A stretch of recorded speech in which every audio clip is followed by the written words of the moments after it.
સોમનાથથી 4 યાત્રાધામને જોડતી નવી ST bus સેવા શરૂ કરવામાં આવી છે।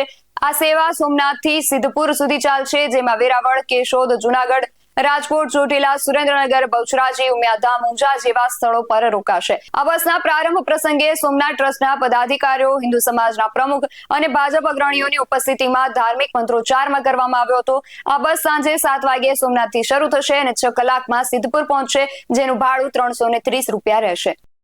સોમનાથના આંગણમાં ભગવાન સોમનાથના સાનિધ્યમાં એસટી નિગમ અને ગુજરાત સરકાર દ્વારા જે સોમનાથથી બહુચરાજીને 2-3 સ્થળ છે એવા જે યાત્રાધામના છે જ્યાં દર્શનનો લાભ મળે બધાને, એ સુવિધા માટે ગુજરાત સરકાર અને એસટી નિગમ દ્વારા બસની સુવિધા અત્યારે પાડવામાં આવી છે।